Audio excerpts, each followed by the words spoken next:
There you have it. Collard Valley Cooks Salisbury steak.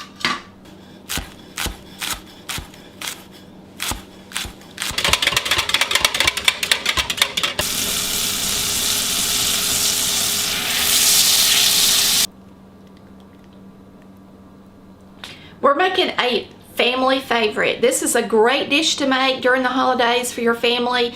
It's something that you can mix up, put in the oven, and make the gravy while the meat is cooking, and everyone is going to think it's amazing. Salisbury steak.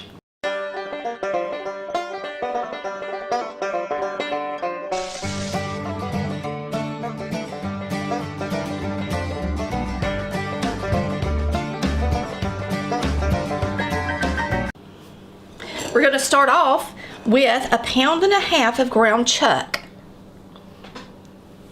I'm going to put in a 1/2 teaspoon of pepper. We're going to use a packet of Lipton onion. I chose beefy onion because this is a beef dish. Of course, they have different ones. So we're going to pour this in here. Remember, this has a lot of salt in it. And it has onion in it, but we're going to put some green onion in there too.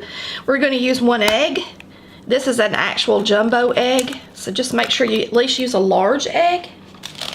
We're going to use some crackers. You can use breadcrumbs, stuff and mix, whatever you've got handy. Make your own breadcrumbs. But the great thing about using crackers is everybody's got some. And if you don't, you need to buy some, okay? I'm going to use about 1/2 sleeve of these in here. So you're just going to crunch them. See how easy that is? It's not hard. It's a great ingredient to have on hand. If you have oyster crackers, you can use those too. Just crush them. Now I'm going to set this down here for a minute, and we are going to put in some green onion. I'm going to put in 2 larger green onions. And you can put as much green onion in yours as you like, but we like it, and so I'm going to put a good bit of green onion in ours. So we're just going to dice this green onion. Good thing about dicing the onion and putting it in there is it's not going to separate your meat like big chunks of regular onion will. If you like our cut boards or anything you see in our kitchen, you can go to www.collardvalleycooks.com. There are tabs at the top for different categories for you to buy and purchase my favorite things through Amazon. And then these cutting boards are actually through an individual guy named Kevin who makes them custom made. We're going to get this onion in the bowl. Now for our secret ingredients.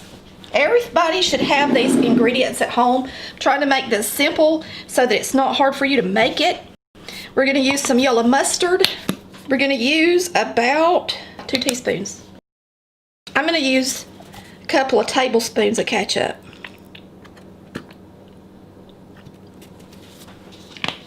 And then Worcestershire, you want to get at least a tablespoon's worth, so just put some in there.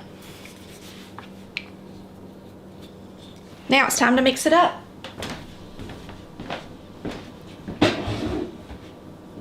It is just too hard to try to mix up a meatloaf or steak, or there's a lot of things you just need to use your hands for, and this is one of them.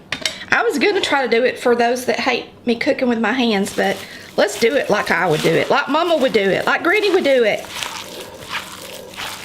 We're using our hands, mixing this up. Smells so good already. We're going to make some patties out of these, and we're going to place them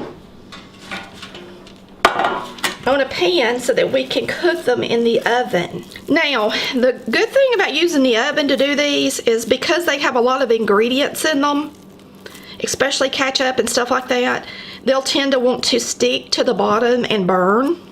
If you put them in the oven and just make your gravy on the stove top, then you don't have anything to worry about. They're going to be beautiful.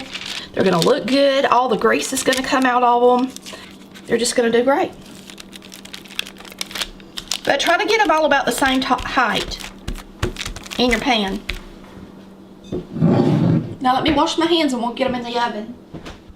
Okay, we're going to get our steaks in the oven, and I'm going to cook these at 350 degrees for for 30 minutes. Now, everybody's oven is different. Just make sure that you get this meat all the way done, even in the center, because it's ground beef. Okay. All right, while you're cooking your steak, you can go ahead and start prepping for your gravy. We are going to use a small yellow onion, and I am just going to slice it in small strips. You can't make Salisbury steak without a delicious gravy. Now, we didn't put garlic in our steak, but we are going to put some fresh garlic in our gravy. And it will be one of the last things that goes in because you want it to taste fresh. Now we have a half pint of mushrooms. And I think that's more than enough for our gravy. So I'm just going to chop these up a little bit so that they're not so big. I'm going to put these in my bowl and get them over here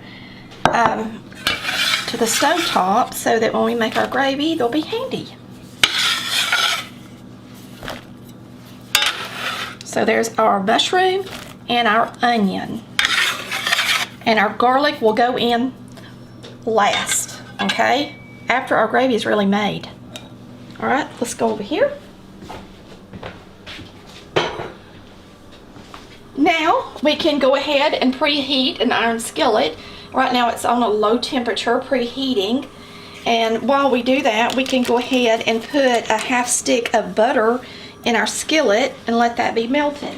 I am going to open up some beef stock. Now, I prefer stock over broth. So if you're making it and you want it to be hearty, then buy the stock. And if you have some on hand that you've made at home, of course, use it. It smells so good.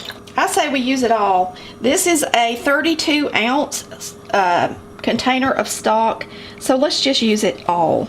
I think it'll probably be right at 4 cups. Now we're going to put in some cornstarch. We're using cornstarch instead of flour so that our gravy is a nice clear brown gravy, okay?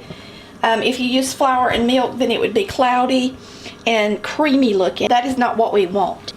So I'm going to use cornstarch. I'm using the tablespoons, and I'm actually going to use 5. Now we're going to mix the cornstarch in our stock.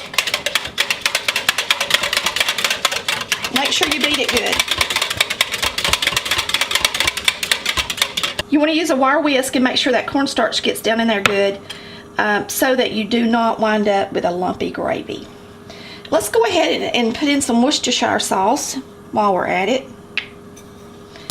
Put in about a tablespoon.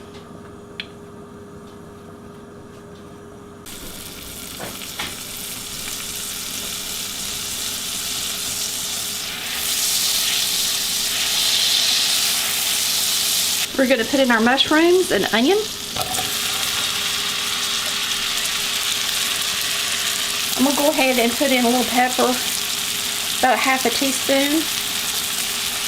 And we're just going to let these get a little bit soft. And then we'll make our gravy. But let these simmer just a few minutes and get soft.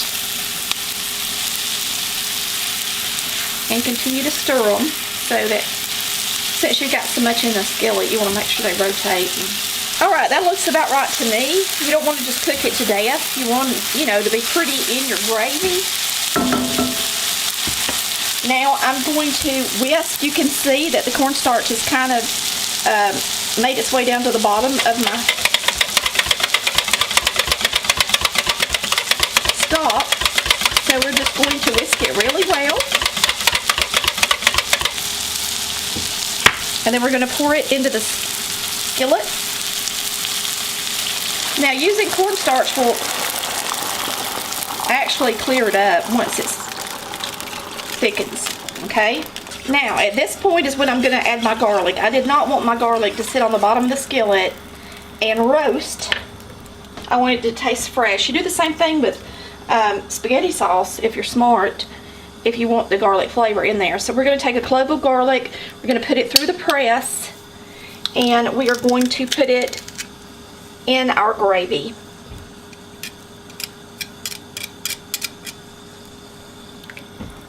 And one ought to be plenty to give it some flavor. So we're just going to wait till this heats up and thickens. It'll just take a minute. Okay, our steak's got about 4 minutes left on the clock. You can see as it heats up, it's starting to turn brown. So the color of the stock is going to come back, and the starch is going to turn clear once it heats.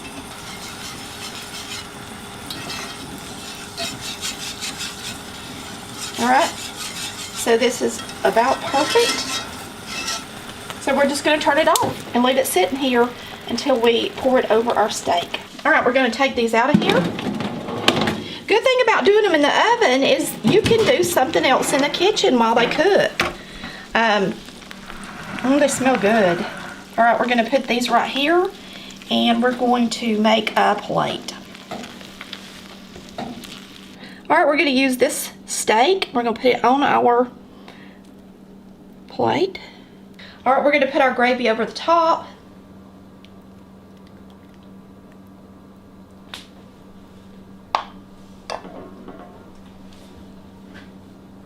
There you have it. Colored Valley Cooks Salisbury steak. Does that look good or what? Be really good with some cream potatoes, y'all. Let's have a taste.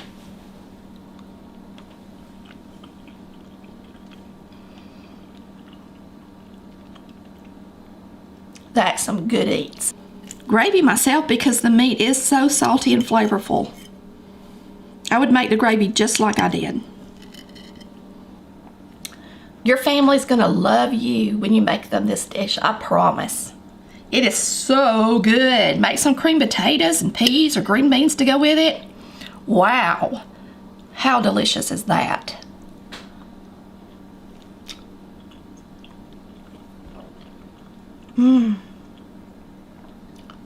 Thanks for watching Colored Valley Cooks, where we cook like Mama did.